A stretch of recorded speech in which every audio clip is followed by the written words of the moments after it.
thënë vërtetën, kjo do mbahet mend edhe si tallja më e madhe që ka ndodhur me qytetarët shqiptarë, sepse unë gjykoj që kemi 4 muaj që merrem me emrin e Belinda Ballukut, në del edhe nëndër. Pra i gjithë debatin në Shqipëri duhet ishte a do punësojnë shqiptarët, ç'a do bëjmë për shpopullimin, ç'a do bëjmë për GDP-n, ç'a do bëjmë marrëdhëniet me integrimin evropian. Ndërkohë ne kemi 4 muaj zotëri që flasin për Belinda Ballukun, do ta lëshoj Rama, s'do ta lëshoj Rama. Dhe ky sot del edhe thotë shkarkova. Do më thënë para ca ditësh ta nuk i kam pranuar dorëheqjen, sot tani i dha dorëheqje, e tha dhe mëngjes, tani kjo është tallja më e madhe. Unë mendoj që kjo nuk ka asnjë lloj kuptimi. Gjithsesi ne duhet kuptojmë për tek kësaj tallje, unë gjykoj që kjo është një kërkesë e Bashkimit Evropian se nuk ka rrugë tjetër. Pra, ka një presioni bie. Patjetër, sepse në bashkim në Europë të thirrën me urgjencë shumë të madhe dhe me sa duket edhe deklaratat e 2 eurodeputetëve me Kalister, i cili është një njohës shumë i mirë i Shqipërisë, duhet thënë, edhe bëri atë paketën e famshme në 2017 për marrëveshjen midis PD-s dhe PS-s, që ishte paketë shumë më e mirë se ç'përfundoi kjo marrëveshje Rama Basha 17 maj, që kam qenë kundër për hir të vërtetës, por ai është njohës shumë i mirë, tha që do jetë një gur prove apo jo, për ta thënë me fjalë thjeshta.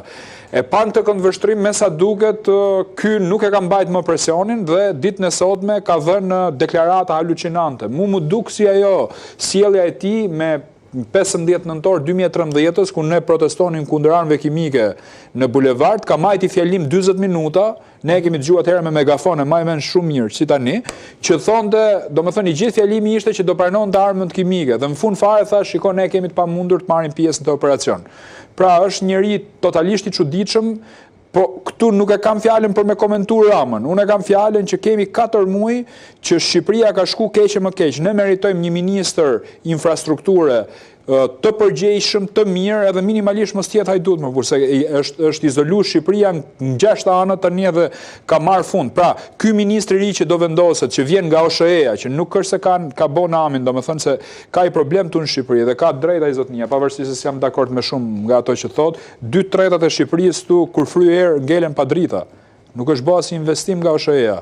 Pra nuk ka një rekord ky zotnia që është bota një ministër infrastrukture. Nuk ka qap punën që ka pas më parë. Majsa lexojnë CV-n ti, ekspert i njohur në fushën e energjisë, ka shërbyer si jurist dhe drejtor në Ministrinë e Infrastrukturës dhe Energjetikës dhe administrator i OSHE-s. Administratori i OSHE-s, unë po ju them që është diplomuar në Fakultetin e Drejtësisë në Universitetin e Tiranës dhe ka përfunduar një master në Amsterdam. Nuk është as i rrugëve, nuk është as i infrastrukturës. Ne po tani te OSHE-ja nuk ka shkëlqyer, po them, sepse ju thash edhe herë tjetër, kur fryer, zonat rurale nuk ka drita, është zotëri. Dhe këto i parajgjykojmë, e di edhe unë ka shumë problematika. Po mirë, pra tani duhet me bëj investime, pra këtë po themi. Dhe ç'a do bëhet? Do bëhen më rrugët si me atë asfaltin sa i brum pice?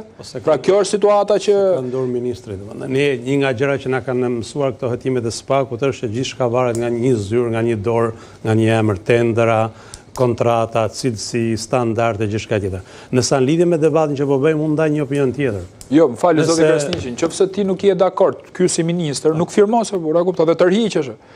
A japin e herë dorëheqje këta vetëm i heq Rama, nuk kam pa unë e dorëheqje në herë nga këta ministra. 13 vjet, për shembull më thu, ore, në Shqipëri mendoj që punët nuk po shkojnë mirë dhe unë jap dorëheqje. Ka në individualitet tillë këtu në Shqipëri? Në moment që të bëjnë ministër, kur ti nuk e pretendon postë e ministrit, normalisht ti ke pranuar që nuk mund t'japësh kur dorëheqje, sepse nuk ke dorë veten tënde, siç ndodh me shumicën e ministrave. Ata nuk e kanë pretenduar postën e ministrit. Po ne kemi para dhe live që se kanë pritur për ta bërë. Dhe sot rrezik se kanë mësuar akoma. Për mua nuk ka vlerë emra sot, se nuk dua të shkojmë tek emra, duhet të shkojmë te fenomeni. Të drejtën, për një roje godine, njerëz shumë të respektuar, po morën punë, e tako 3 herë e pyet çfarë ke bërë, me çfarë merresh, ku ke banesën, çfarë halli ke që të marroje. Tani drejt që e mori njëtën gjë të papën, pyetim edhe një ministër 5 minuta, domethënë çfarë ke bërë në jetën tënde, çfarë vizioni ke, a e do këtë punë dhe a bën këtë punë. Domethënë ky është problemi kryesor që ne kemi në Shqipëri, domethënë që as standardin që bëjmë për një punojës të thjesht pastrimit, nuk e përdorim për të emëruar ministra. Pastaj le të bëjmë edhe kompromise duke gjë madhe ministra në Shqipëri. Unë po ju marrë ne patëm një rast edhe nga ISP-ja, një deklarat ministrit mbrojtjes.